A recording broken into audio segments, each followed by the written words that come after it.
Que a graça e a paz de nosso Senhor Jesus Cristo seja com todos os irmãos. Eu quero cumprimentá-los, aqueles que participam conosco através de Belém. Nesta manhã nós estaremos estudando mais uma lição da nossa escola dominical.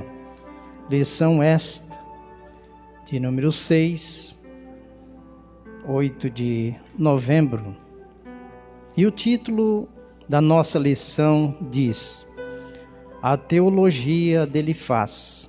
Só os pecadores sofrem? Textuário: Lembra-te agora, qual é o inocente que jamais pereceu? Onde foram os sinceros destruídos? Segundo eu tenho visto, os que lavram iniquidade e semeiam mal, cegam isso mesmo. Jó, capítulo 4, versículos 7 e 8. Verdade prática. Embora transcendente, Deus tem prazer em se relacionar com o homem terreno. Leitura diária, segunda-feira, Jó, capítulo 4, versículo 1 a 4, sobre a paciência para ouvir. Terça-feira, Jó 4, 4 e 6, você tem confiança em Deus? Quarta-feira, Jó 4, 6 e 8, o inocente pereceu? Ou os retos foram destruídos? Quinta-feira, Jó 15, 1 e 4, o sábio daria respostas vazias? Sexta-feira, Jó 22, 1 e 2, o homem será de algum proveito para Deus? E no sábado, Jó capítulo 22, versículo 3 e 5, o Todo-Poderoso tem prazer em que você seja justo? A nossa leitura bíblica em classe, que está registrada no livro de Jó capítulo 4, de 1 a 8, e o capítulo 15, de 1 a 4, e o capítulo 22, 1 e 5. Então respondeu Elifaz o temanita e disse: sem tentarmos falar-te, enfadar-te-ás? Mas quem poderá conter as palavras? Eis que ensinaste muitos e esforçaste as mãos fracas.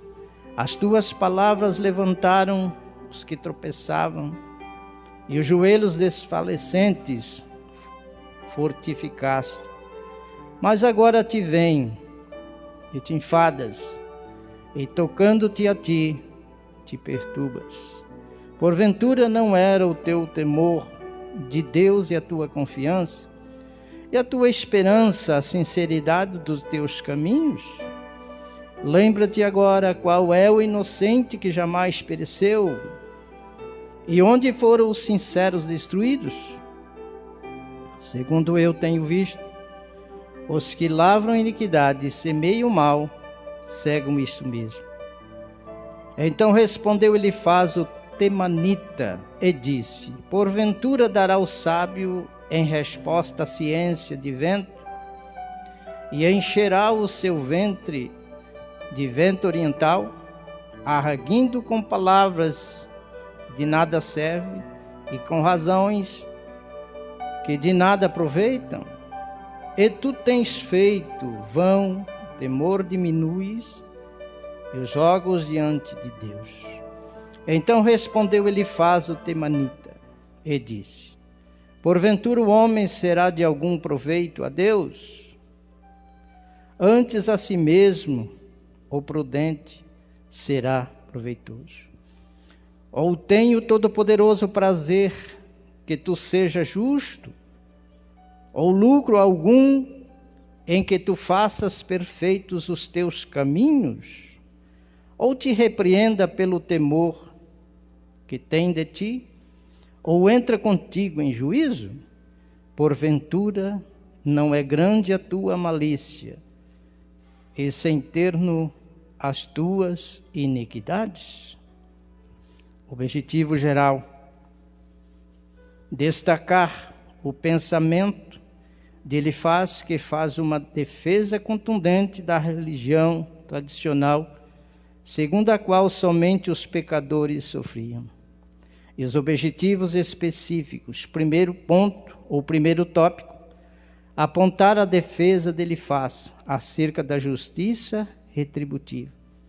Segundo tópico é mostrar a associação de Elifaz a respeito do pecado e a quebra da tradição religiosa.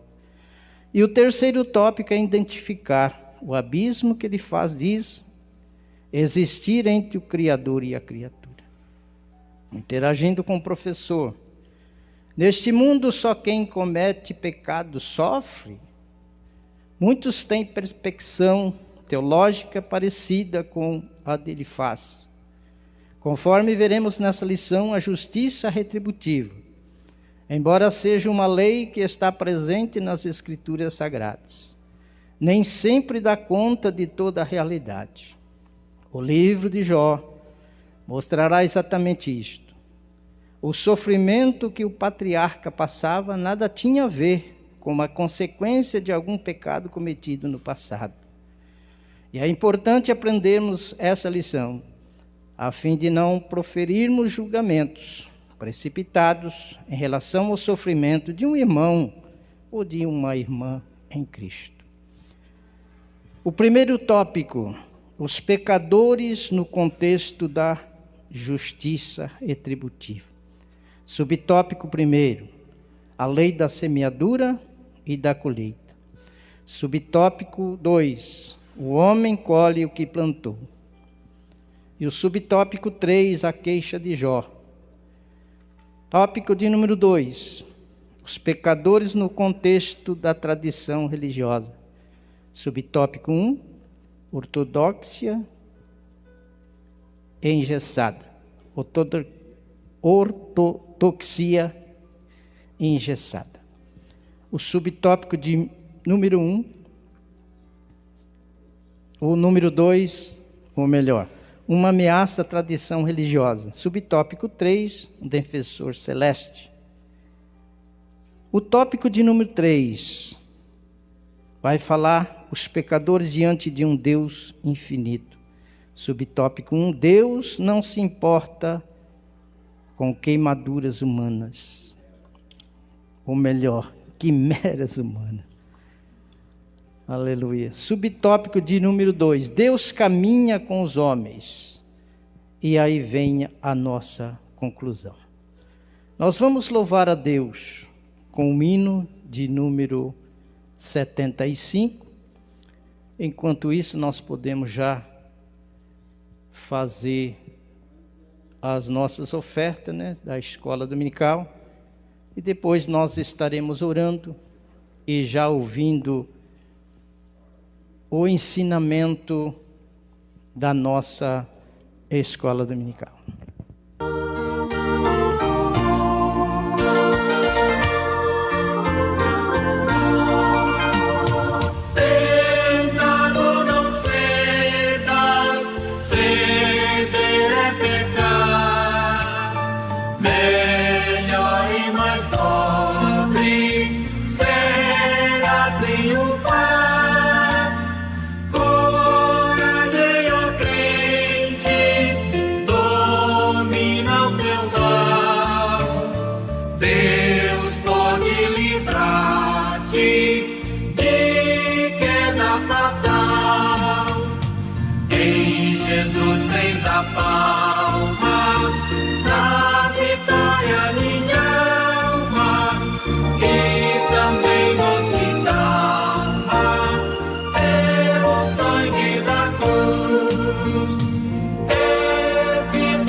Meus irmãos, vamos colocar de pé, vamos fazer uma oração e depois nós estaremos ouvindo o ensinamento nesta manhã com o pastor Daniel. Querido Deus e eterno Pai, nós te louvamos, Senhor, por estar nesta manhã na tua casa. Mais uma vez, Senhor, te agradecendo por mais uma noite que tem passado. Te adoramos, Senhor, pela tua presença, Senhor, na manhã deste dia, a qual, Senhor, o teu Espírito Santo, Senhor, faz-nos alegrar a nossa alma por estar, Senhor, com este fôlego de vida, mais uma vez, Senhor, para estar presente, Senhor, na tua casa, para mais um estudo da nossa escola dominical. Usa, Senhor, o teu filho, meu Deus, aquele que vai nos ensinar nesta manhã, nas tuas mãos, Senhor. Esta é a nossa oração, a qual pedimos agradecidos em o nome do Senhor Jesus. Amém.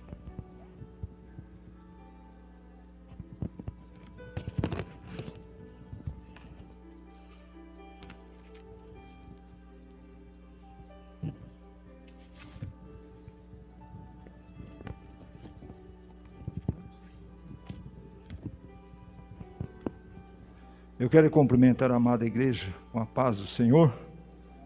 Quero cumprimentar também a igreja que se encontra ausente,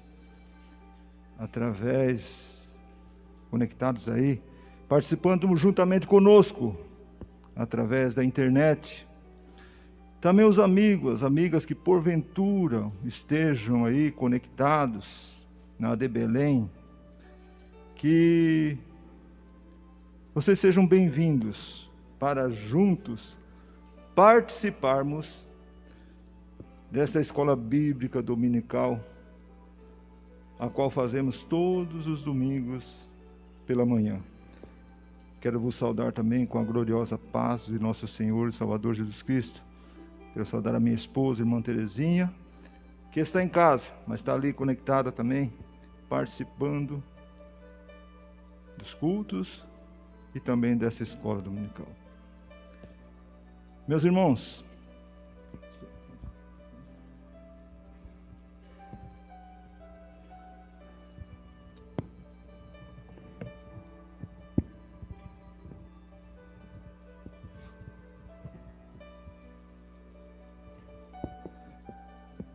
é com muita alegria, e eu quero já de antemão agradecer aqui pastor Ananias, pastor Zé Dias, pastor Luciano, por essa oportunidade de poder estar aqui, diante da classe, para assim, juntos, eu digo que eu não me considero aqui diferente de ninguém, porque estou aqui falando, mas juntos nós vamos aprender a palavra de Deus, né?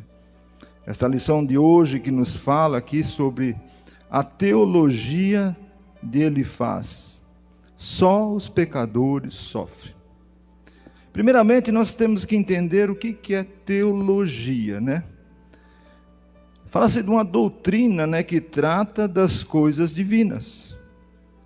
É a doutrina da religião cristã, e que é a ciência que tem por objetivo o dogma moral.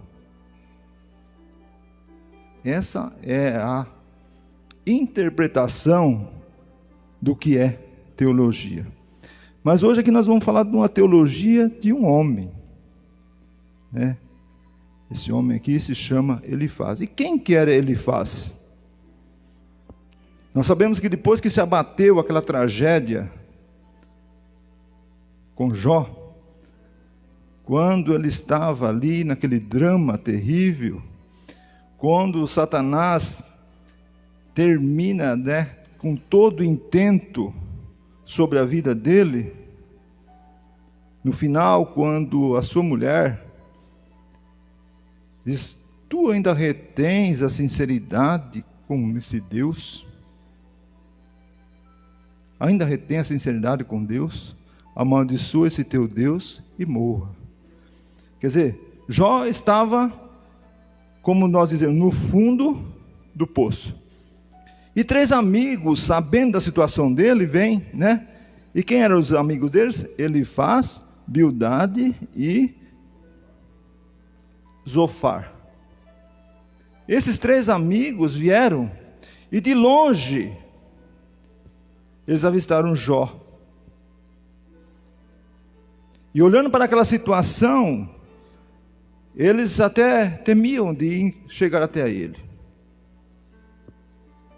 Mas ali, depois eles rasgaram as suas vestes, jogaram poeira para o alto, choraram por ver a situação miserável a qual Jó estava vivendo,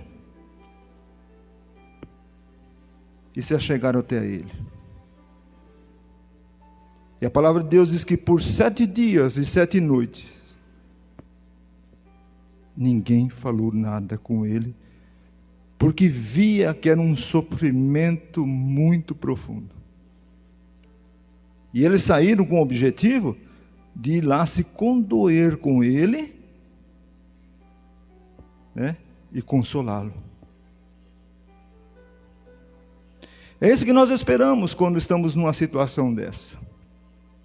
Quando passamos por provas, por dificuldades, nós queremos alguém que chegue até nós e venha trazer uma palavra de conforto, de consolo, uma palavra que venha nos levantar, Mas justamente o tema aqui, dessa lição, que fala sobre a teologia de Elifaz, nós vamos ver que foi tudo ao contrário.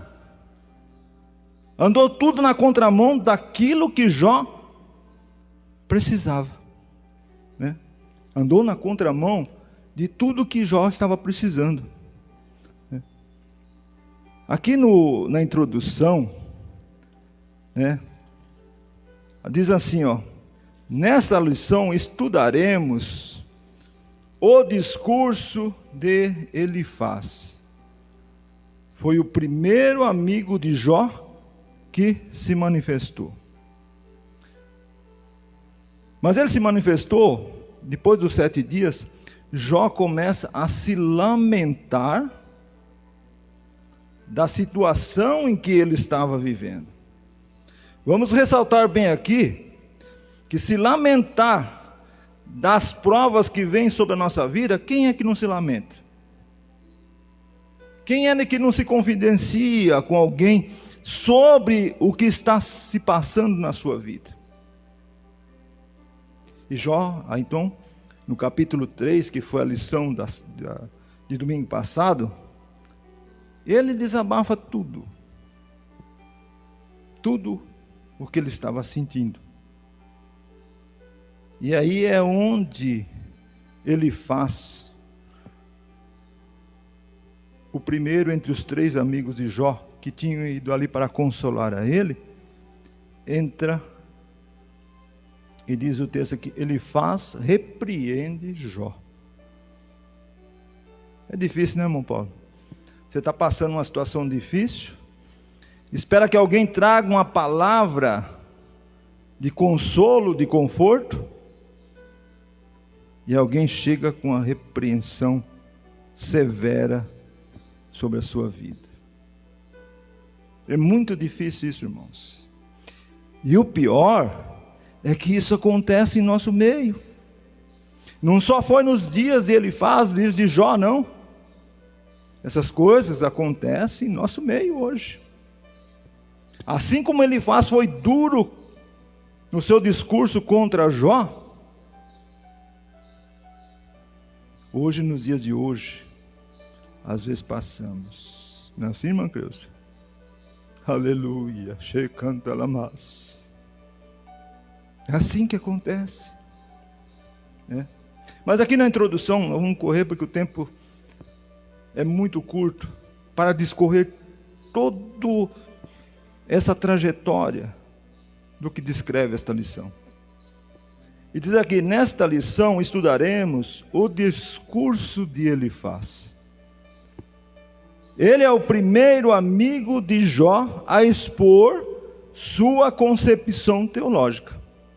A sua concepção teológica.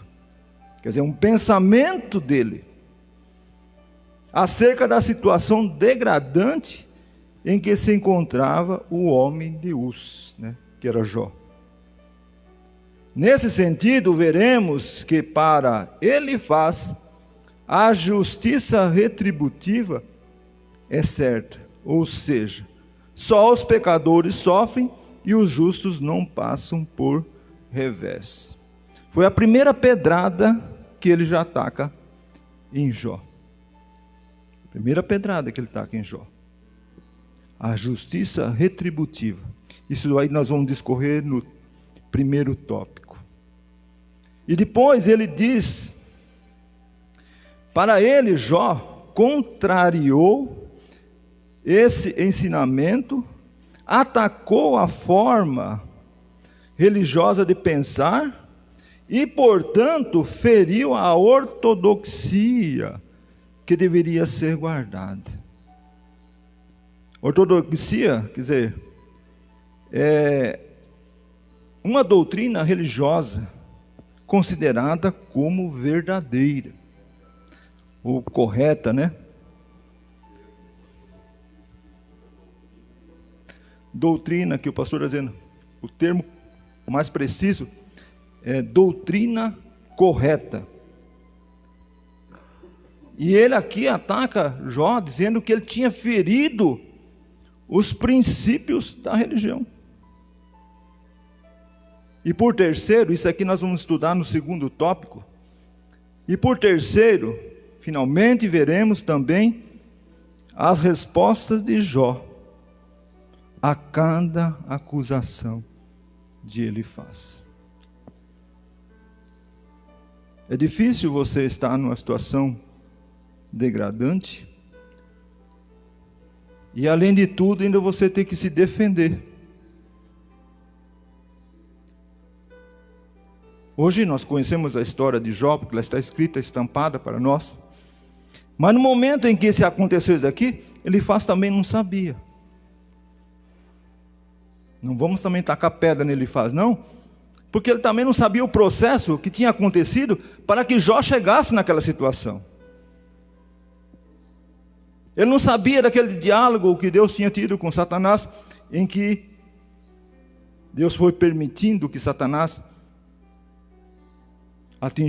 atingisse Jó daquela maneira, porque Deus confiava na fidelidade de Jó. Então ele estava fazendo uma acusação, até que, se formos ver, ele está fundamentado naquilo que ele conhecia na época.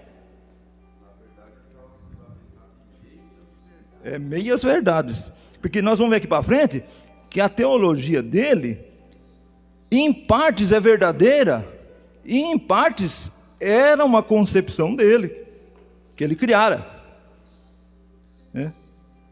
Mas o fato é que ele chega, né? E aqui nós vamos ver na frente o grande perigo de nós fazermos julgamentos antecipados, sem conhecer a causa, sem saber porquê. Nós já chegamos e damos um veredito, como se fôssemos juiz. Aleluia. Mas Jó tinha que se defender. Ao invés de receber algo que viesse refrigerar, viesse tirar aquele peso, aquela dor que ele estava sentindo, uma palavra de ânimo para ele continuar lutando e vencer, não, ele tinha que se defender dos ataques que vinham sobre a vida dele. Aleluia. E o primeiro título aqui, como já foi lido, mas vamos do primeiro tópico: os pecadores no contexto da justiça retributiva. O que é justiça retributiva? Você fez, você paga. Como é que se diz? Olho por olho, dente por dente. Não tem meio termo. E hoje nós vivemos pela graça. E tem muita gente que não aceita e não quer. E aqui diz assim: a lei da semeadura e da colheita. Você semeia vento, colhe tempestade. O que você semeia, você colhe. Isso era na concepção dele, né? E diz assim: depois de firmar um princípio oriental de cordialidade. Quer dizer, primeiro ele passou um paninho, né, irmão Luciano? Vamos obedecer os protocolos, eu tenho que conversar com ele. Mas depois disso, ele se dirige a Jó com uma defesa contundente. Algo que traz certa confusão sobre a vida de Jó, da maneira como ele se dirige a Jó, né? Do pensamento teológico tradicional à justiça retributiva, ele está firmemente convencido de que a lei de causa e efeito é um princípio da ortodoxia teológica que não pode ser contrariada. Isso, resumindo, se Jó estava sofrendo, na concepção de Elifaz, baseado na ortodoxia teológica, ele estava em pecado. Era o pensamento deles na época. Pegou, Deus castigou. Então ele tinha essa concepção, e a palavra que ele se dirige a Jó já foi esta, dessa forma, agressiva. Mas depois aqui no segundo subtópico, diz assim: o homem colhe o que plantou. O que Jó tinha plantado? Se você voltar lá, você vai ver que ele abençoava as pessoas, que ele fortalecia. Aleluia. Ele fala, pode ver aí, volta aí um pouquinho. Volta aqui no capítulo 4, né, diz assim: eis que ensinaste a muitos e esforçaste as mãos fracas, e as tuas palavras levantaram os que tropeçavam, e os joelhos desfalecentes fortalecestes. Isso era o que Jó fazia. Não podemos voltar nas lições atrás para descrever quem era Jó, porque isso já foi falado. Mas aqui ele diz: o homem colhe o que plantou. Se fosse assim, então Jó tinha que colher só bens, porque Jó só plantava coisas boas. Não é assim que ele fazia? Levantava de madrugada e ofertava e orava pelos seus filhos, se porventura eles tivessem cometido alguma transgressão diante de Deus, né? Ele era um verdadeiro sacerdote da sua casa. Então, se ele tinha que colher o que ele plantou, então ele teria que colher bens, somente bens, e não mal, né?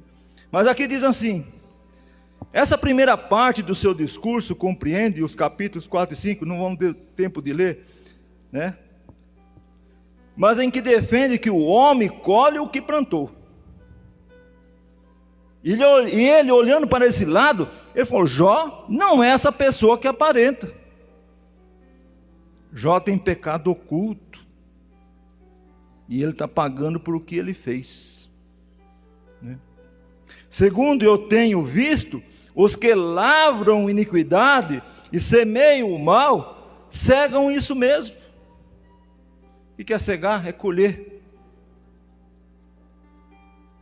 Semeou o mal, vai colher o mal.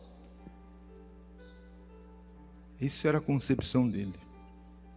Segundo, né? Para Elifaz, nós habitamos em um universo moral que exige consequências de nossas ações.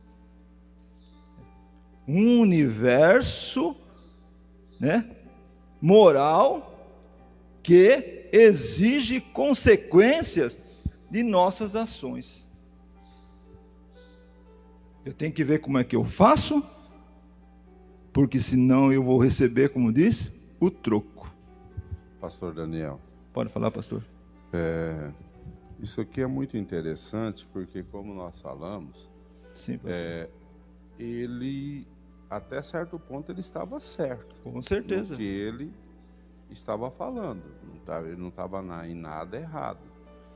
Agora, o problema é ele aplicar esse único princípio a Jó.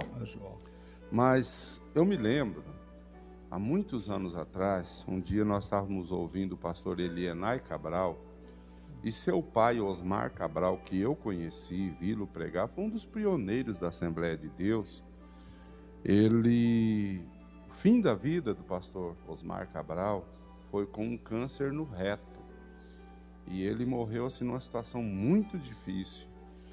E o pastor Elianay Cabral disse que o seu pai, numa cama, sofrendo, aí uma mulher ligou na casa deles, dizendo ser crente, ser profetisa, e dizendo para ele confessar o pecado de adultério dele, que Deus ia curá-lo. No parente dele faz, né? Está entendendo? Então vocês vejam que tem pessoas que eles têm uma coragem absurda, é a coragem de um assassino, porque a pessoa está lá num leito de dor terrível e você traz uma acusação, e ainda usar o nome de Deus. Porque eu acho o seguinte, tudo bem, está num leito de dor porque pecou, Deus falou. Se Deus falou, é verdade, não tem para onde. Mas você trazer uma acusação infundada é terroroso. É um pecado terrível, né? Porque ela usa o nome de Deus para entregar uma mensagem falsa, né? Para entregar uma mensagem falsa. Mas muito bem colocado aqui, essa observação, pastor Ananias, né? No mundo em que eles viviam, eram desse jeito. Era desse jeito. Só que o pastor falou, ele errou, e como eu disse já no princípio, imprecipitadamente, ele aplicar aquilo sobre a vida de Jó. Por isso vamos tomar cuidado. Como vamos levantar o nosso dedinho para apontar para alguém. Conheça as coisas primeiro, se intere, para depois você abrir a boca para estar falando alguma coisa. E se puder ficar com ela fechada, é muito melhor, porque nós vamos ser responsabilizados por tudo que falamos, né? Mas a Bíblia mostra esse princípio. Por exemplo, o salmista confirma que Deus é bom e justo. Deus é bom e justo, não é? É. Isso é um atributo dele, próprio dele, né? E por isso recompensa os bons e pune os maus. Mas nós precisamos entender o que é isso aqui. Mas se o mal se arrepender, ele não pode abençoar ele também? Pode. E também no Novo Testamento, né? Atesta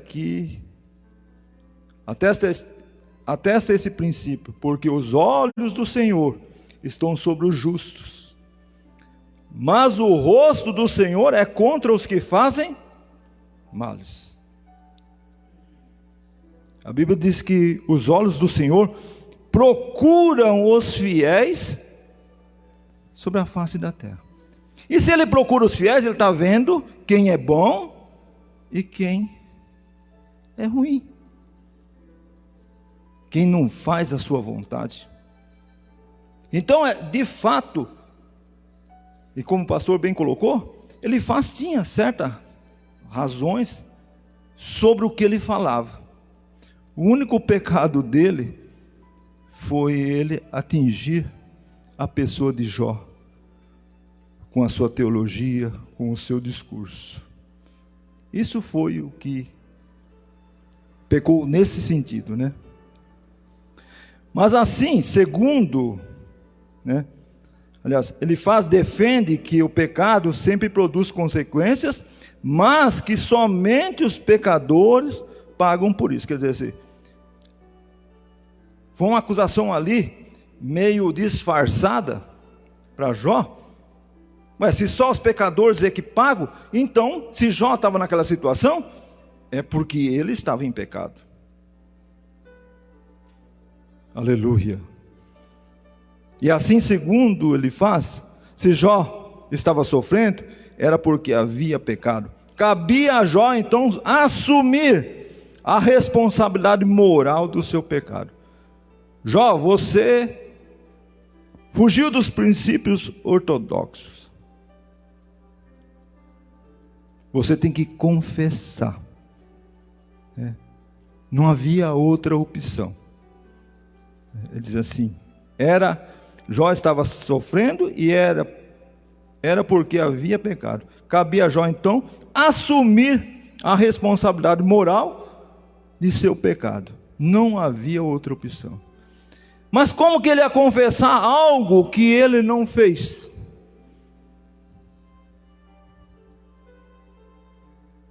Você confessa aquilo que você fez de errado. Mas na concepção, na teologia de Elifaz, ele queria incriminar Jó. Às vezes assim nos tribunais, né? Quando eles querem achar um culpado, eles pressionam, né? Principalmente as investigações, eles querem achar um culpado. Aí pressiona a pessoa para ver se ele fala alguma coisa que possa incriminá-lo. E Elifaz estava fazendo aqui, isso daqui, ó. Fala, pastor. 1 de Pedro, capítulo 2, versículo 19 e 20 diz: porque é coisa agradável que alguém, por causa da consciência para com Deus, sofra agravos, padecendo injustiça. Porque em glória, porque que glória será essa, se pecando sois esbofeteados e sofreis, mas se fazendo bem sois afligidos e sofreis, isto é agradável a Deus. Você vê? Se fazer o bem é obrigação, né? Mas se você sofrendo, né? Como diz aí, pastor, se sofrendo. Se você é esbofeteado porque você pecou, não tem nada a ver. Não tem nada a ver. Mas se você fazendo bem, você sofre e é injustiçado, é agradável a Deus. É agradável a Deus. Então, só que Jó sabia disso. Jó sabia disso, né? E aqui vai entrar num tema que já falei no começo, ó. Quantos são os que fazem acusações precipitadas? Quando alguém, né, passa por um momento, aleluia, delicado na vida. Aleluia. Quantos que não fazem acusações antecipadas? Está vendo? Está sofrendo porque pecou. Tem pecado encoberto, não quer confessar. Pastor Luciano ontem pregou aqui, naquele presbítero lá da Coreia do Sul, né, Luciano? Passando por uma enfermidade. Uma igreja que, segundo o relato do nosso pastor, uma igreja em que Deus operava maravilhas. E aquele homem não sarava. Ele estava em pecado? Não. Quem esteve aqui, que ouviu a pregação, prestou atenção, ele não estava em pecado.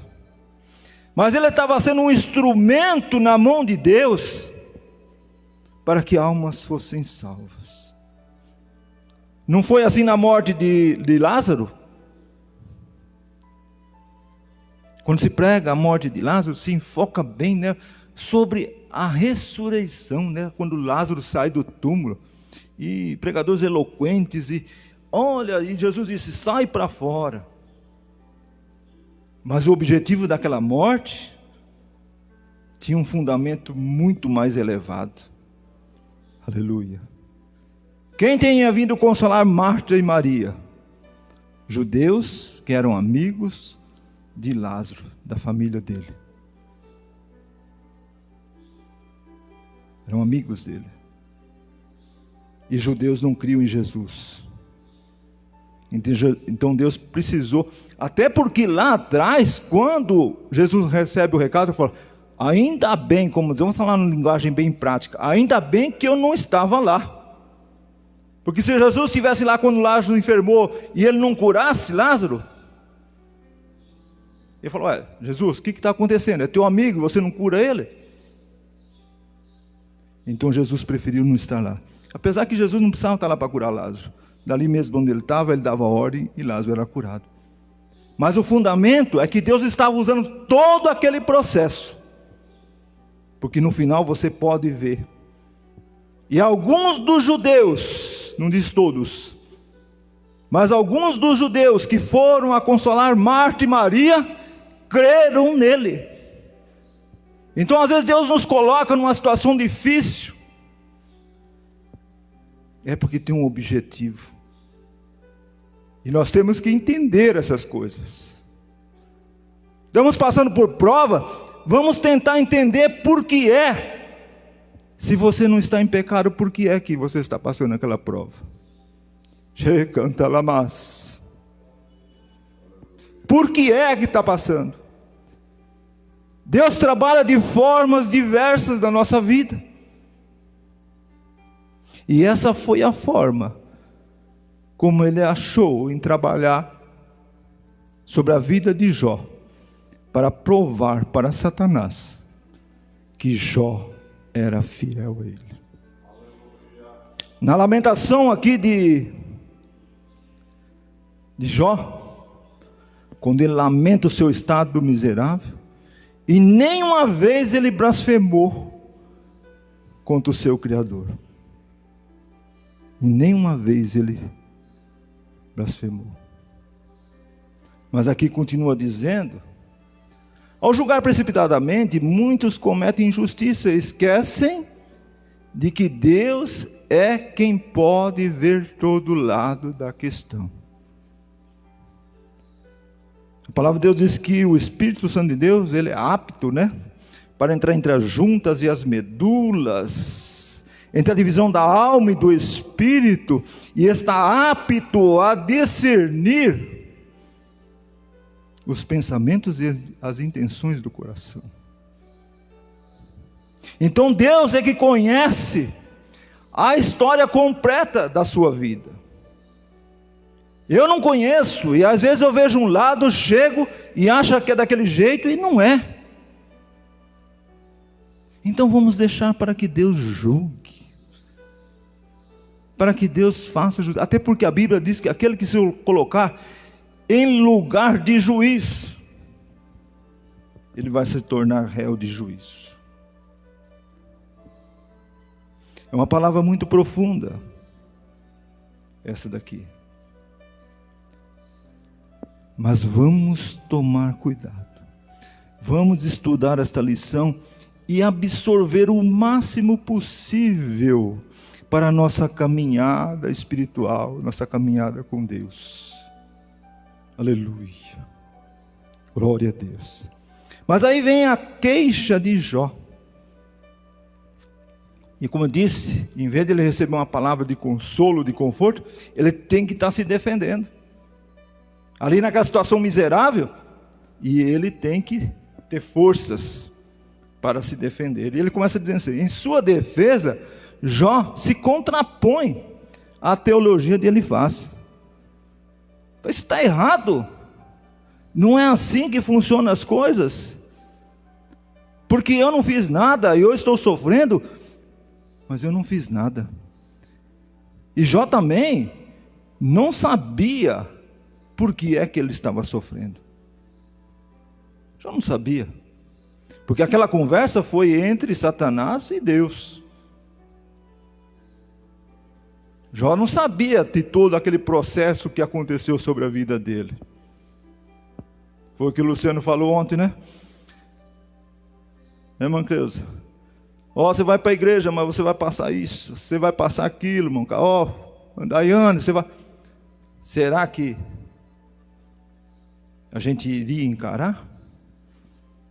Não. Aleluia.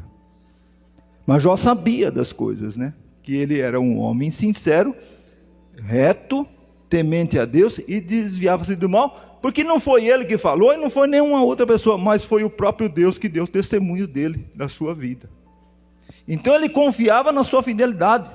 Então ele dizia, eu não concordo com isso. Não concordo.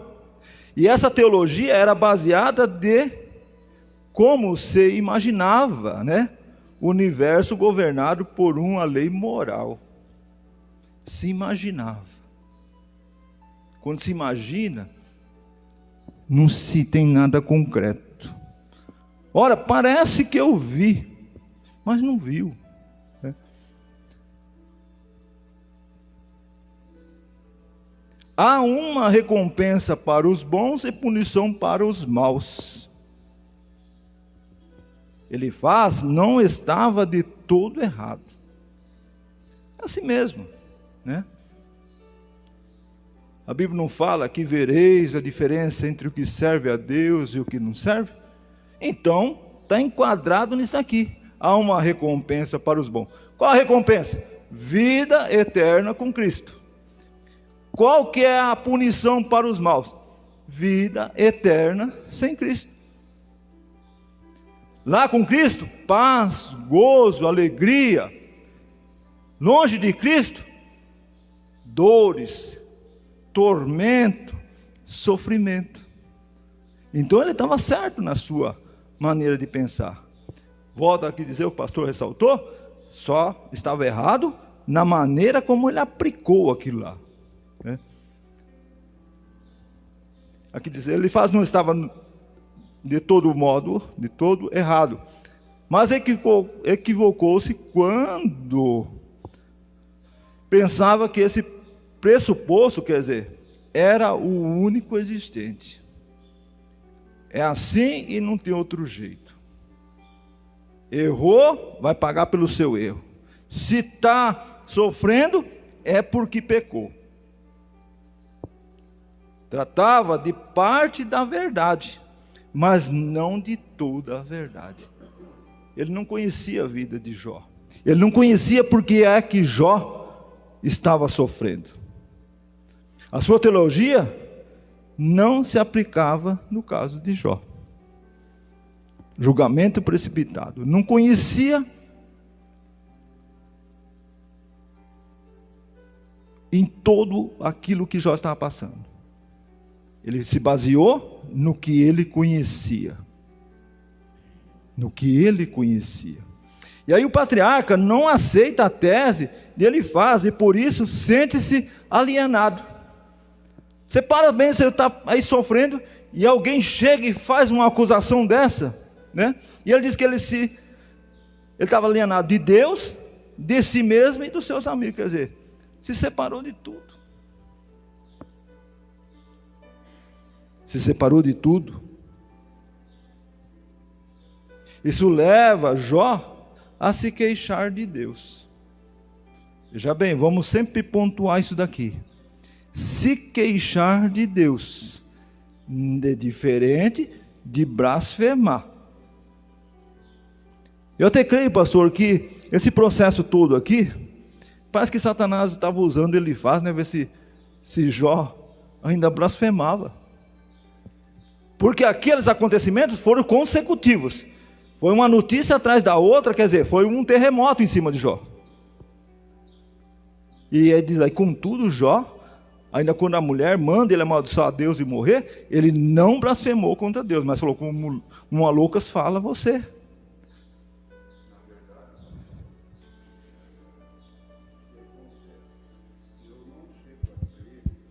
Que o diabo usava Elifaz.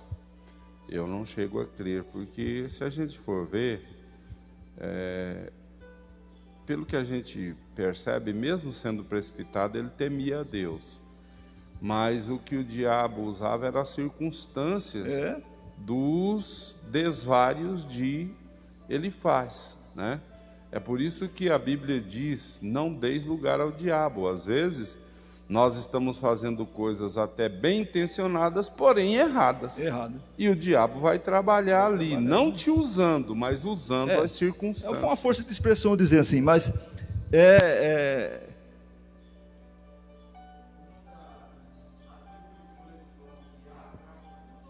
Acusador. E o que ele estava fazendo ali? Acusando, né?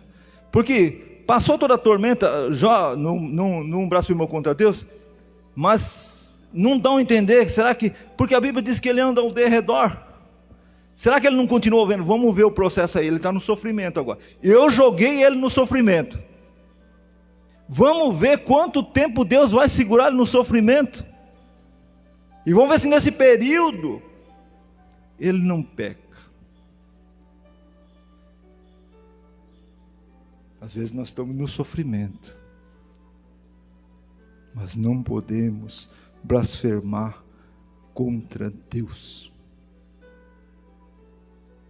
Nós temos que manter a nossa comunhão, porque no fim ele vai falar, eu sei que o meu Redentor vive, e por fim, ele se levantará, aleluia. É uma queixa, né? Fundamentada ainda nos antigos pressupostos teológicos. Ele era justo, não estava em pecado, portanto não merecia sofrer.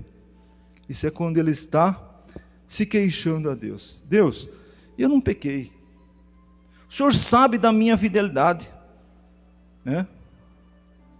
E por que é que eu estou sofrendo? Não são muitas perguntas que nós fazemos? São muitas perguntas que nós fazemos.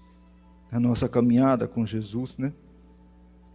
E em seguida, Jó se queixa a Deus. Totalmente diferente, né? Jó desejando abrir uma porta de diálogo. Ele falou, olha, eu ficar queixando a Deus das minhas coisas, né? Mas eu tenho agora que falar com Ele.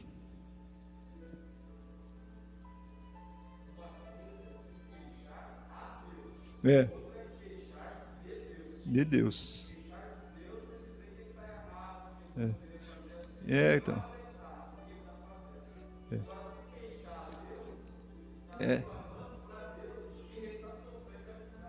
Então.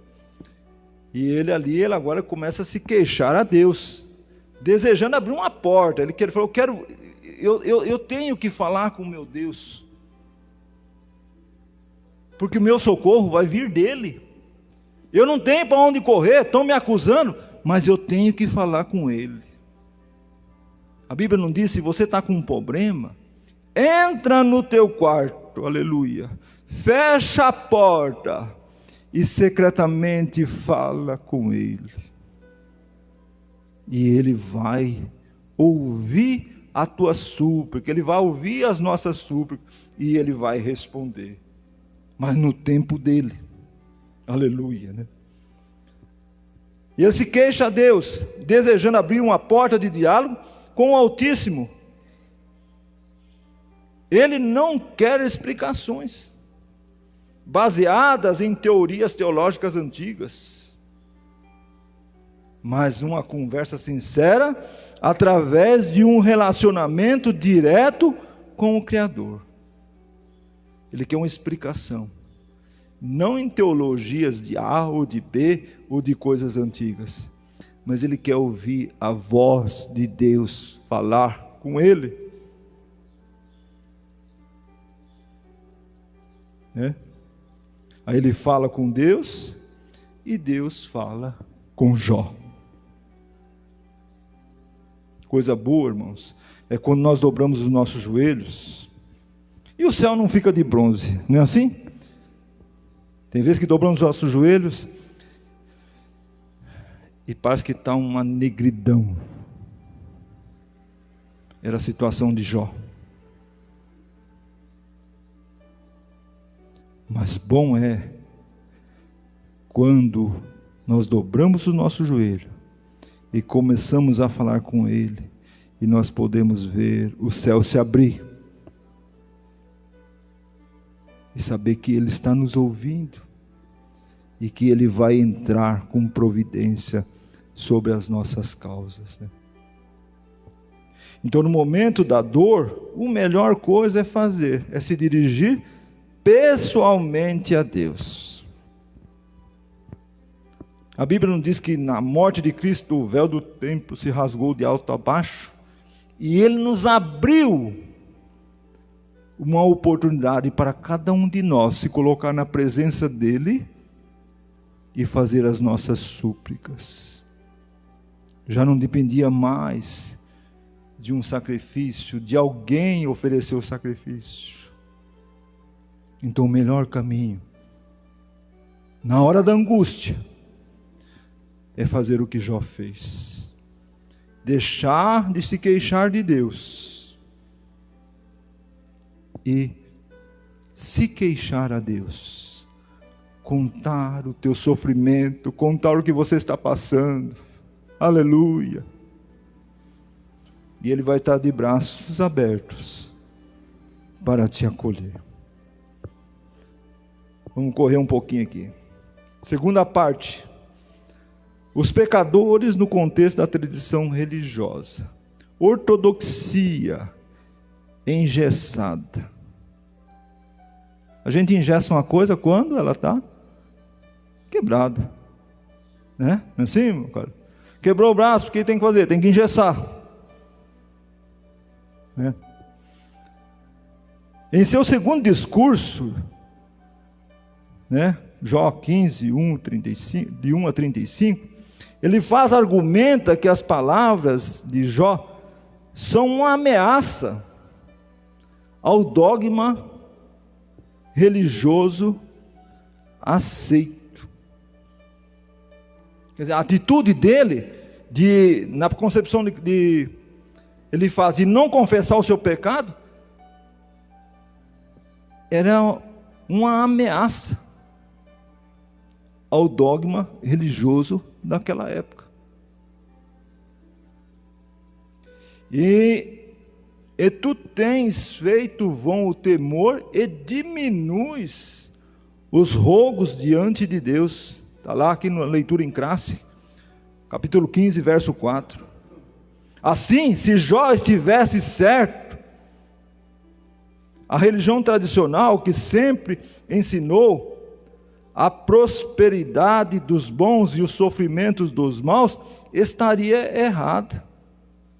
Isso era o pensamento de Elifaz.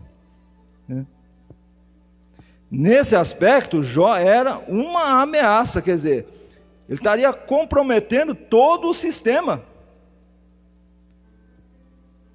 Aquela forma de pensar, por isso Elifaz ataca Jó de uma forma contundente, né? Agressiva, esmagadora. A palavra contundente quer dizer isso. Dizendo que suas palavras não revelavam sabedoria, mas são palavras ao vento. Quer dizer, desmoraliza Jó de uma forma violenta. Ele desmoraliza Jó de uma forma violenta. E no segundo subtópico, fala de uma ameaça à tradição religiosa. A partir do versículo 7 do capítulo 15, se você quiser abrir a Bíblia aí, né? Ou ele está no contexto aqui, irmão Luciano? Está, né? Não. Pode abrir a sua Bíblia aí, capítulo 15, verso 7. Aleluia. Pode ler, irmão Luciano?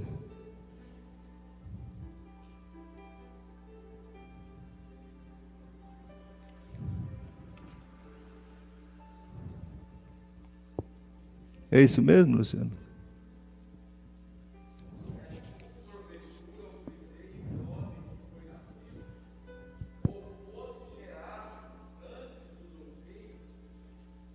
Quer dizer, será que... Pode ler o seguinte também, irmão Luciano.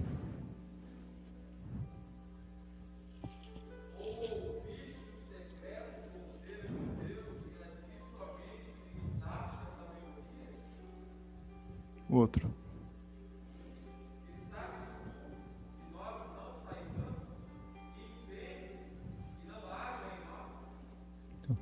Veja bem, quer dizer que ele faz, né? Ele faz essa acusação a Jó. Porventura, Deus tem revelado alguma coisa que não revelou a nós? Você foi o primeiro homem que nasceu? Só você sabe dessas coisas e nós não? Aleluia. E ele apela para a tradição religiosa como forma de validar o seu princípio teológico. Você não foi o primeiro que veio. Ele vai dizer aí depois, né? Antes de você veio, tem pessoas de mais idade do que o teu pai. E pessoas com conhecimento. Será que só você é que está certo, Jó? Aleluia. Que sabes tu que nós não sabemos? Que entendes e que não haja em nós, né? Também há entre nós, né? Encanecidos e idosos, e muitos que têm até idade mais do que o teu pai. Como é que você pode falar que você está certo? Então, com isso, ele estava querendo dizer que Jó estava infringindo, numa linguagem bem prática, estava infringindo as regras. Pode falar, Luciano.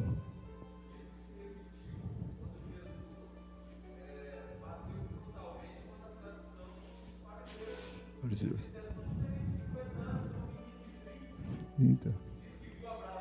E diz que viu Abraão. Você vê, né? Então são pensamentos, né? Que vêm, mas sem fundamentos. Nós temos que falar coisas que têm fundamento bíblico. Aí você pode falar sem medo de errar. É.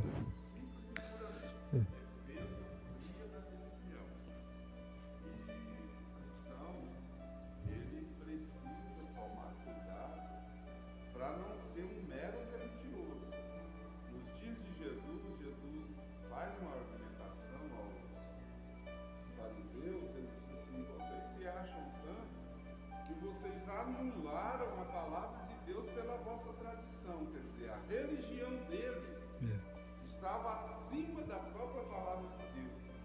E ainda nos nossos dias nós podemos incorrer nesse erro de assumirmos a religião esquecendo da palavra.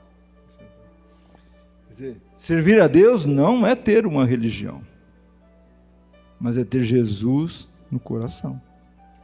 É olhar para Ele e Ele ser o nosso alvo da nossa caminhada. Era esse o pensamento de Jó. Era esse o pensamento de Jó. Ele fala, você vem com tantas propostas aí que eu não vejo fundamento nisso. Como ele disse assim, eu não aprendi assim. Aleluia. E Luciano, o tempo foi. Um defensor celeste. Em sua defesa, Jó se contrapõe ironicamente ao argumento de Elifaz.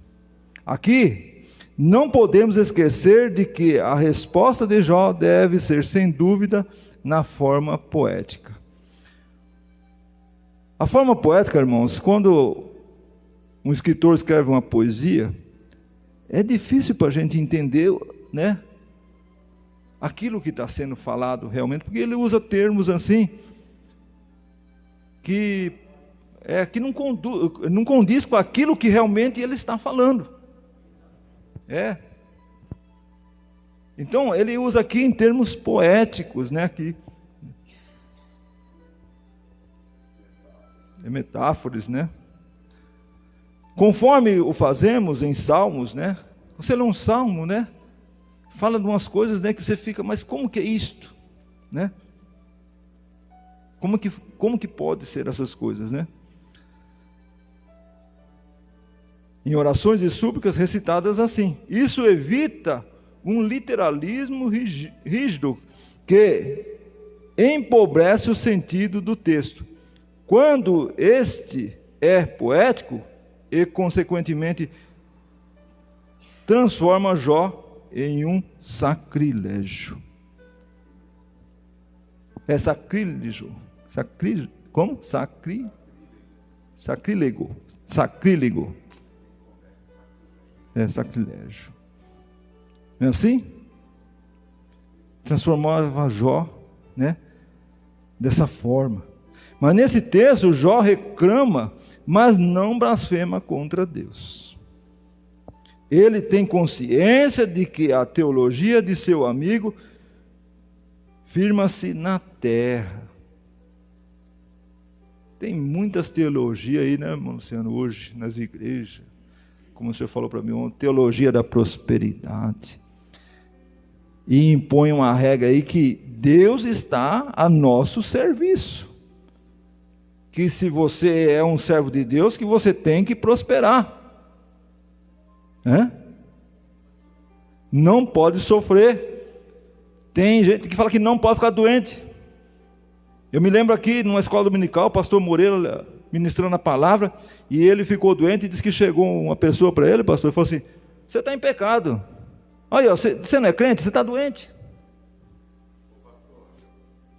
Deixa eu só concluir, pastor, um pouquinho. Você está doente, e ele disse, até eu procurei, não achei, se você achar aí, pastor Luciano, pega e lê. Eu sei que está lá no, acho que é Gênesis. Ele falou assim: tudo o que sucede para o que não serve, sucede para o que serve. Ele respondeu assim: tudo que vem para o que não serve, chove só na roça do justo, na roça do injusto não chove, vem seca só na roça do injusto, não vem também do injusto? Um dos maiores dominadores dessa falsa doutrina, que é a doutrina a teologia da prosperidade, é justamente Edir Macedo. Ele fala que você tem que pôr Deus na parede, prensar Deus, e que a pessoa doente, isso significa besteira aos outros quando você está limitado. Então, irmão, nós precisamos, e outra, tem crente, às vezes no nosso meio, que assume essas doutrinas loucas. Assume isto. Timóteo estava em pecado quando ele estava enfermo. Então, agora, o que não podemos achar é que pecado não gera doença, porque algumas pessoas estão doentes porque estão em pecado, mas nem todas as pessoas estão doentes por causa de pecado. Isso é uma questão. Jesus, quando curou aquele homem, curou um homem, encontrou ele no templo, ele disse: vai, não peques mais, para que não te suceda coisas piores. Mas com isso ele não disse, né, que aquela enfermidade dele, né, mas ele disse para que ele cuidasse da salvação dele, dali por diante, né. Então nesse texto, Jó reclama, mas não blasfema contra Deus. Ele tem consciência de que a teologia de seu amigo firma-se na terra. Mas o homem de Uz apelava aos céus. Sua fé o projetava para o alto, à procura de quem possa defendê-lo. Ele quer um defensor que interceda por ele no céu. O patriarca se expressa em linguagem poética, mas a sua mensagem é profética. Seu anseio por um mediador prenuncia o justo advogado Jesus Cristo. Quando Jó colocava sua confiança em Deus e sabia que o seu defensor estava lá, aqui está dizendo que ele já fazia um prenúncio, quer dizer, já anunciava esse Jesus que nós servimos, que nos resgatou de uma vida errada, que nos colocou aqui nesse lugar para servir a Deus. É isso que é importante nós entendermos, para que nós possamos vencer como Jó venceu também a batalha que ele estava passando. Pode falar, pastor Luciano. É Eclesiastes?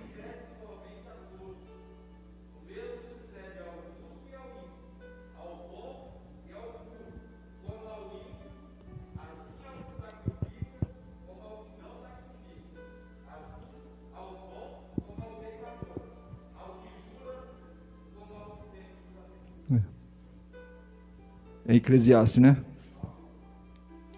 Então você vê, tudo sucede igual. Igreja, ser crente não é uma brindagem. Ó, eu vou para a igreja, ó, eu não vou ter problema de saúde, eu não vou ter problema na minha família, meus filhos vão ser uma bênção, não vai faltar, não vou ter problema financeiro. Ué, todo mundo queria vir para a igreja se fosse desse jeito, não queria, Márcio? Se é uma brindagem contra todas as coisas más que existem nesse mundo, e já contaria o que Jesus falou: ó, vocês vão sofrer no mundo, viu? Vocês vão ter aflições. Eu sofri, vocês vão sofrer também. Nós temos que vir a Jesus por amor.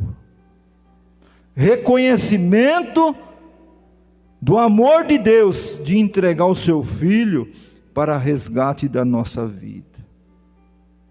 Igreja, você vem para a igreja, isso aqui é um ponto de apoio. O pastor Anísio, a igreja não salva ninguém, quem salva é Jesus, mas isso daqui é um ponto de apoio para estar orientando aqueles que aqui já estão e acolhendo aqueles que aqui chegam. É um ponto de referência.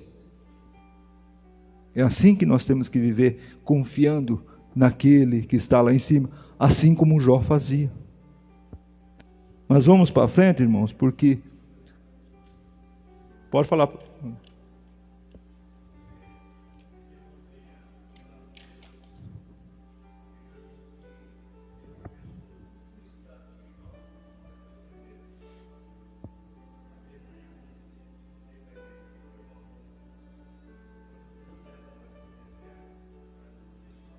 A perfeição.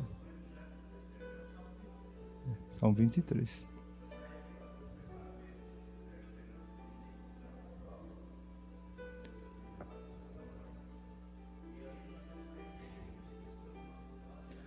Com certeza.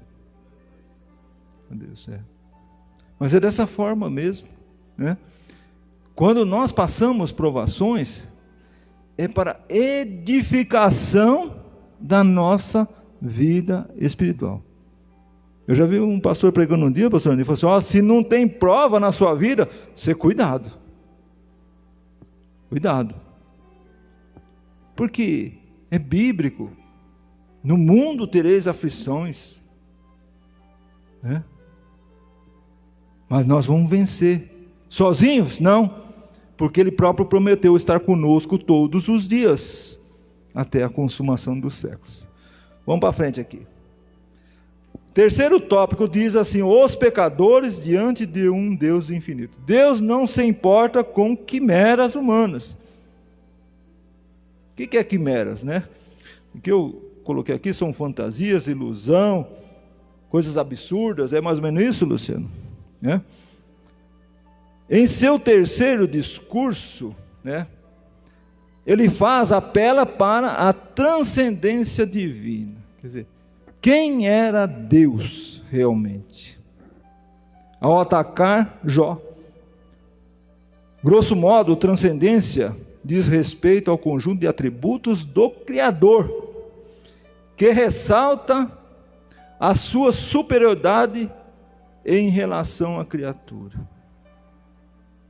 São atributos dele próprio, que ele não adquiriu de ninguém, mas é próprio dele. Então, a sua transcendência, a sua grandeza, né? E Jó apela, ele apela para isso, agora para atacar Jó. Significa que Deus está acima da criação e não é limitado por ela. Realça, portanto, a infinitude divina e em contraste com a finitude humana. Deus, ele é infinito, Mas a obra da sua criação, ela tem um fim. Não é assim? Ele nos criou, mas disse, olha, do pó vieste e para o pó você vai tornar, né? Então, ele se prevalece disso daí para fazer o terceiro ataque a Jó.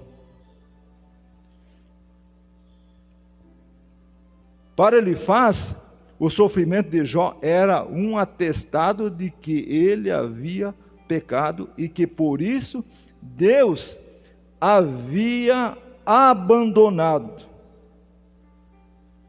Jó, você pecou, Deus te abandonou. E quando a Bíblia diz que não é assim, se teu pai te abandonar, se a tua mãe te abandonar, Deus não te abandona. Ele pode não concordar com a sua vida, da maneira como você esteja vivendo, mas Ele não te abandona. Quer dizer, uma coisa falsa, uma acusação falsa ao patriarca Jó. Ele era grande e não poderia se envolver em quimeras humanas. Deus é tão grande, Jó, como é que ele vai ficar se envolvendo com coisinhas minúsculas? Deus se importa comigo e se importa com cada um de nós. Se eu tenho um problema grande, Ele se importa comigo. Se você tem um problema pequeno, Ele se importa com você também. Pois Ele não é o Deus da nossa salvação? Como Ele não iria se importar conosco?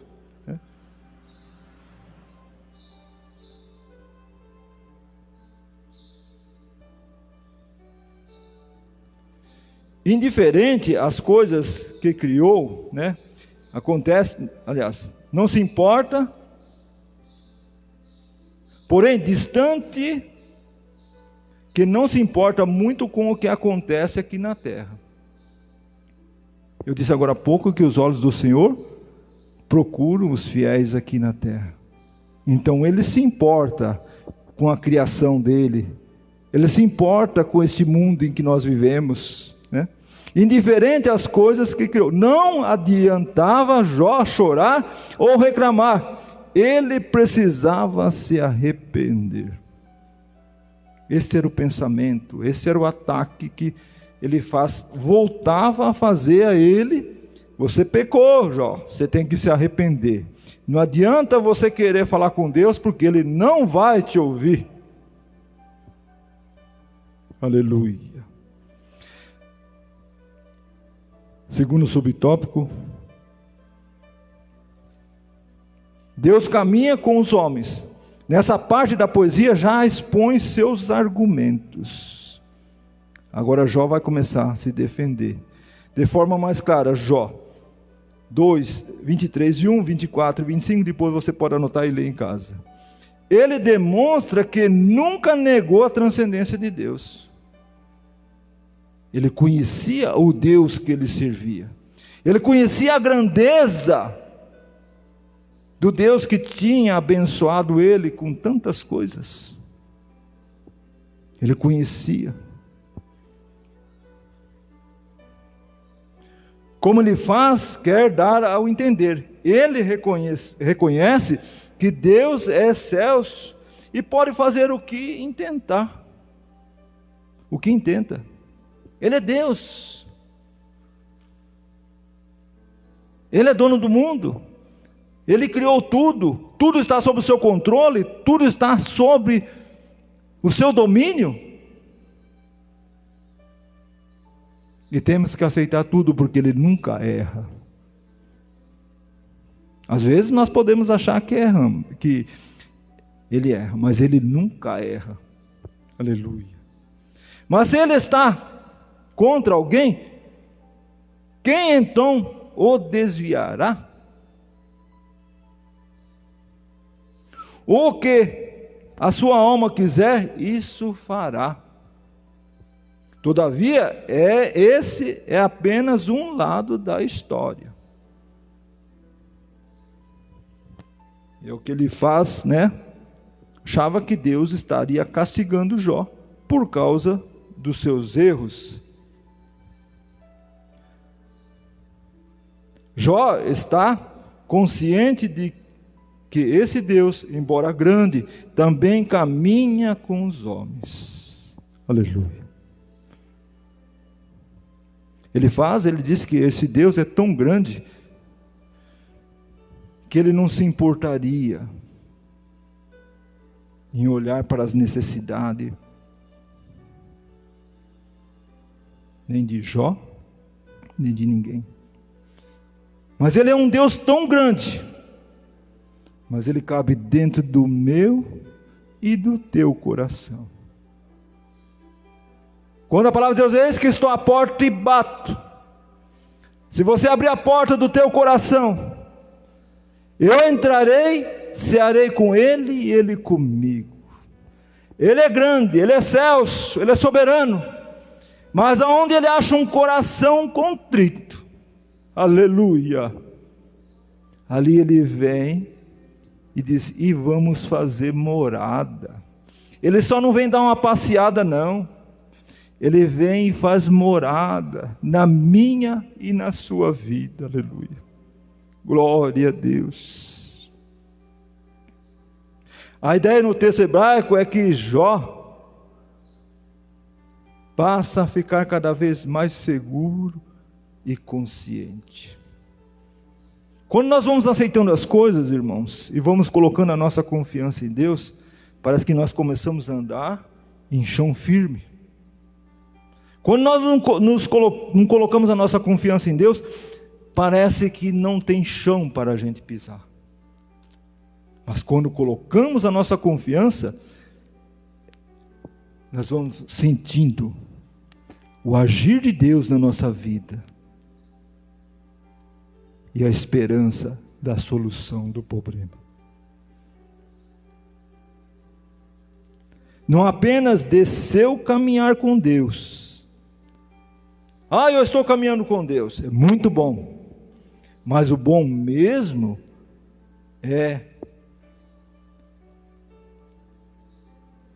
mas do caminhar de Deus com Ele.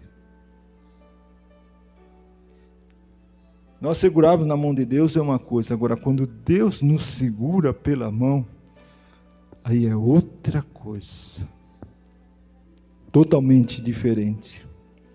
E exatamente isso, não devemos temer mais em ficar diante de Deus, pois o andar com Ele é reto.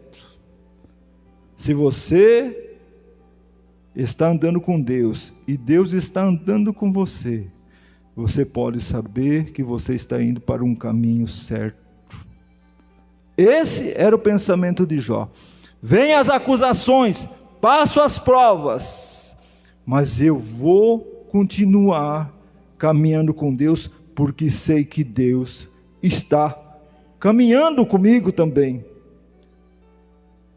Deus caminha com os homens, sendo o Altíssimo transcendente, envolve-se com os seres humanos nos diversos detalhes da vida. Está com dificuldade? Conta para Ele. E Ele está, a palavra diz que Ele não está com seus ouvidos agravados, para que não possa ouvir. Não está com seus olhos fechados, para que não possa ver. E também não está com as suas mãos encolhidas, que não possa abençoar. Ande com Deus. Vivamos uma vida com Deus. Porque depois, aqui para frente, nas demais lições, nós vamos ver a vitória de Jó. Nós vamos ver a vitória de Jó. Vamos ver que depois de todas aquelas lutas, Deus se levanta em favor dele. E é grande a vitória dele. Tem um hino que fala: quer vitória? vai gemendo, como é que é? Vai chorando, geme, como é que é, irmão Zedias? Vai chorando, geme e chora. Passamos as lutas, passamos as dificuldades. Tomamos, por exemplo, a vida deste homem, que embora tantas adversidades, tanto sofrimento, tantos ataques, como estudamos aqui hoje, mas ele não retrocedeu. Ele confiou em Deus e alcançou a vitória. Amém. Meus irmãos, nós louvamos a Deus por este ensino maravilhoso na manhã desse dia.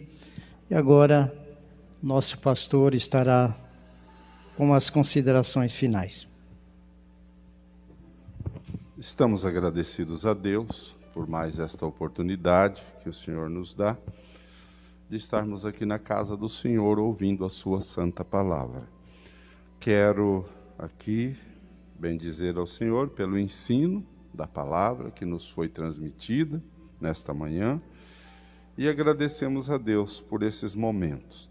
Também eu quero cumprimentar aos nossos irmãos da internet, que estão pela AD Belém, em especial a nossa irmã Nicinha, lá de Nova York, nos Estados Unidos, e ela diz que participa dos nossos cultos porque eles são maravilhosos e fundamentalmente também porque lá eles só tem culto aos domingos. E olha só, ela diz ali que acordou 5h50 da manhã, porque são horários diferentes, para participar dos nossos cultos. E o que me deixa assim, admirado, é que muitos dos nossos irmãos aqui, a nossa escola começa 8h30 da manhã. Eles não vêm e muitos nem participam pela internet. Aliás, eu já devo estar parando com as transmissões, certo? Porque eu acredito que a maioria absoluta dos irmãos tem condições de vir aos cultos, tem condições de estar aqui. Alguns até pode ter alguma dificuldade. Mas eu acho engraçado uma coisa, viu, irmãos? Isso, a crítica que eu faço não é para todos. Observe bem isso aqui, não é para todos, porque eu sei que nós temos irmãos que não têm a mínima condições de estarem aqui. Mas é para um grande número. Olha, eu vejo irmãos viajando, andando, vai a mercado, vai à farmácia, vai a banco, vai a isso, vai aquilo. Aí quando fala, irmão, falaram para mim tomar cuidado de ir na igreja. Uai, afinal de contas, será que, irmã Cleusa Tiliac, será que o coronavírus mora aqui dentro? Uai, eu estou vendo, irmão, me perdoe isso, vocês me desculpam. Em alguns casos é uma hipocrisia. Não, eu estou sendo sincero. O irmão, às vezes toma ônibus, some, vai para o fim do mundo, pega o carro, vai para o fim do mundo. Eu não estou criticando o irmão por ir, não. É um direito que lhe assiste. O irmão vai ao banco, vai à farmácia, vai ao supermercado, vai aqui, vai ali, vai na casa dos outros. Certo? Aí quando... irmão, no culto, sei não, viu? Essa é a nossa fé. Ou essa é a fé que alguns de nós estamos expressando. Irmão, será que não é hora de acordar um pouco? Não é, irmão Manuel? Presbítero Manuel, não é hora de acordar um pouco? É hora de acordar, irmão. Eu não estou mandando ninguém desafiar ninguém desafiar nada. E também não estou obrigando quem está na área de risco, até porque Eu nunca disse para vocês que eu sou herói.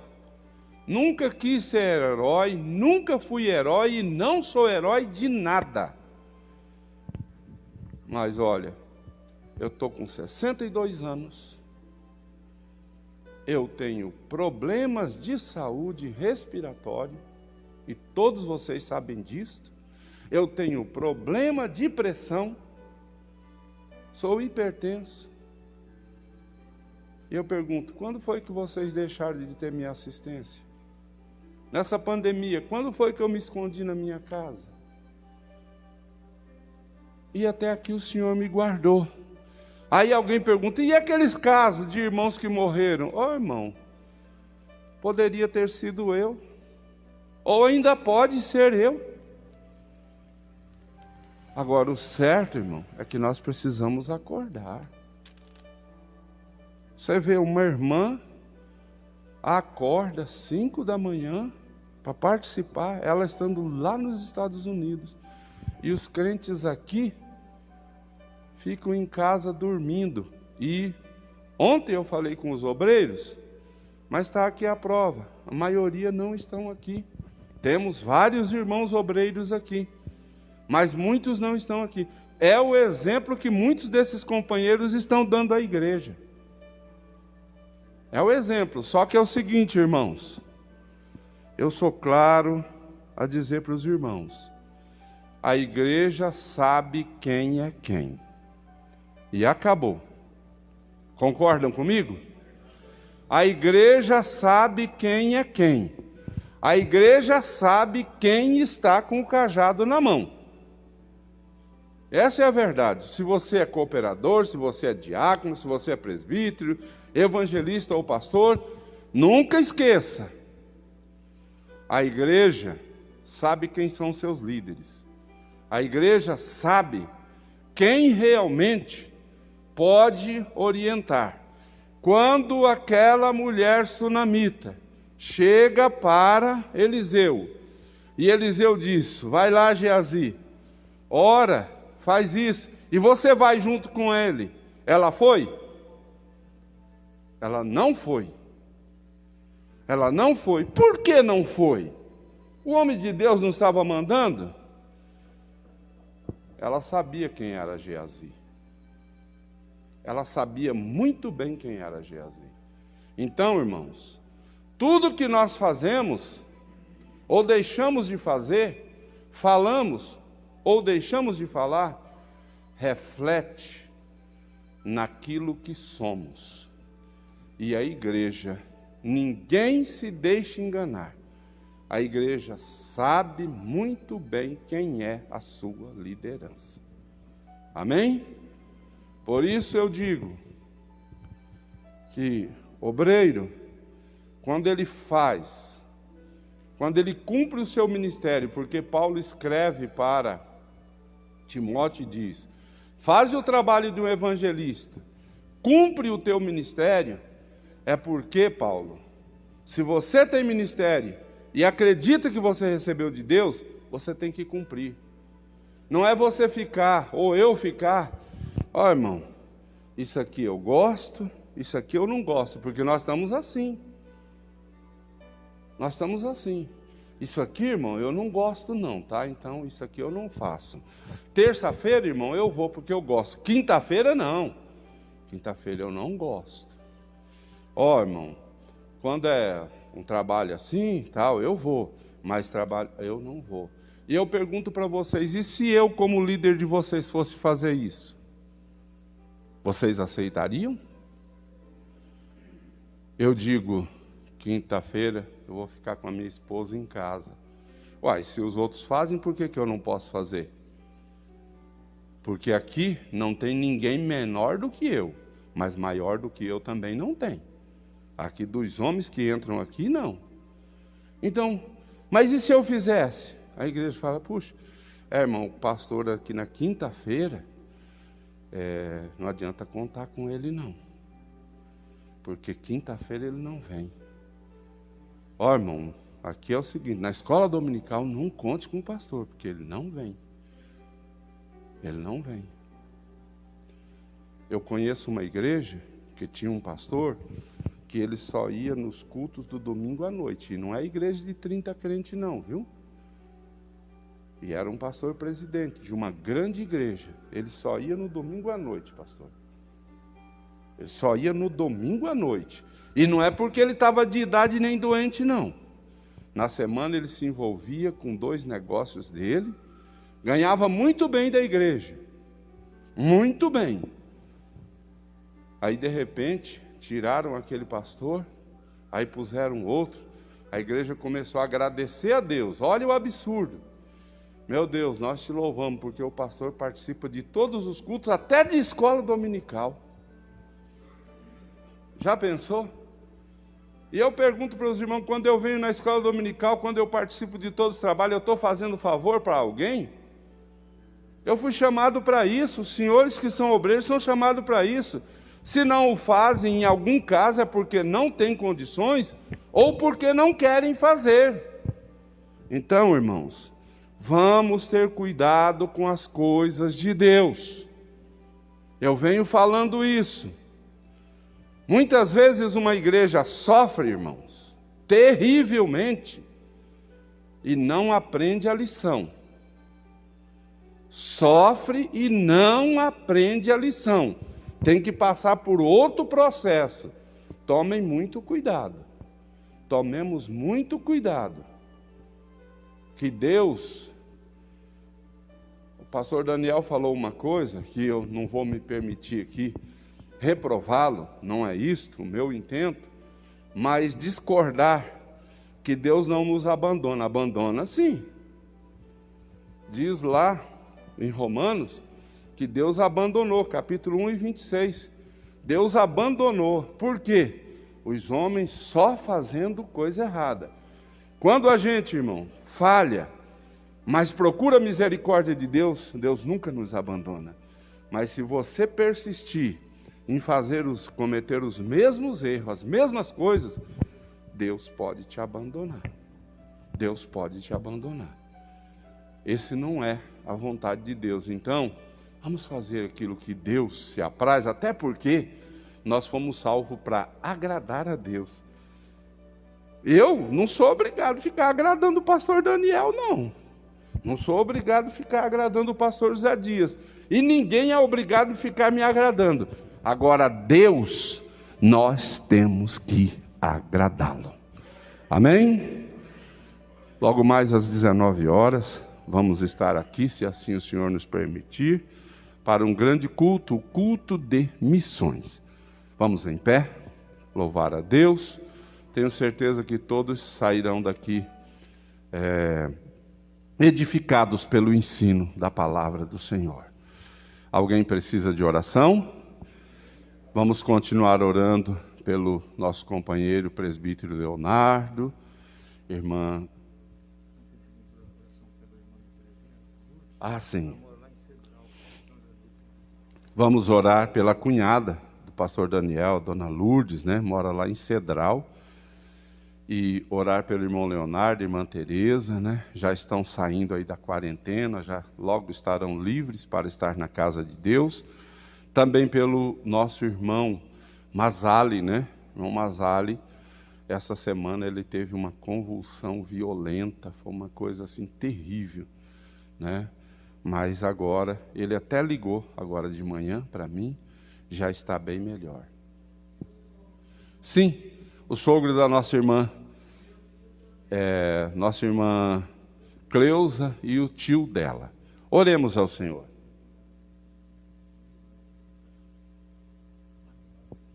Sim, a dona Maria, né, mãe do nosso irmão Lázaro, né, Lázaro? Ela já está melhor, né? Mas vamos continuar orando. Amado Pai, queremos te agradecer e te louvar por tudo, pedir a tua bênção sobre os teus filhos. Apresentamos esses nomes que citamos, que precisam da tua intervenção.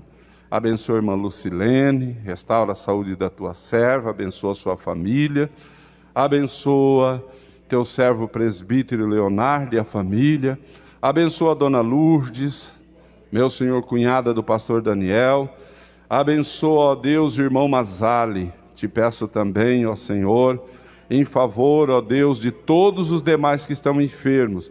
A mãe do teu servo, diácono Lázaro, venha curá-la e restaurá-la. Abençoa o teu povo, dá vitória à tua igreja, dá a tua bênção aos teus filhos e dá-nos um dia de paz, em nome de Jesus. Que a graça do nosso Senhor Jesus Cristo, o amor de Deus, a comunhão com o Espírito Santo seja com todos, e todos digam amém. Paz do Senhor para os irmãos da internet. Deus abençoe a todos no nome de Jesus.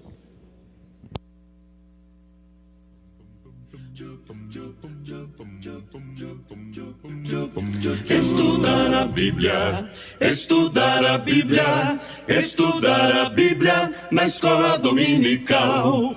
Estudar a Bíblia, estudar a Bíblia, estudar a Bíblia na escola dominical. Vem mais de Deus aprender, fortalece e faz crescer. É domingo de manhã na EBD. Os jovens aprendendo, adultos sim estão, também os pequeninos, as crianças. Que legal! Oh, que momento sem igual, cresce na fé e no saber, vem com a família pra EBD. Vem com a família pra EBD.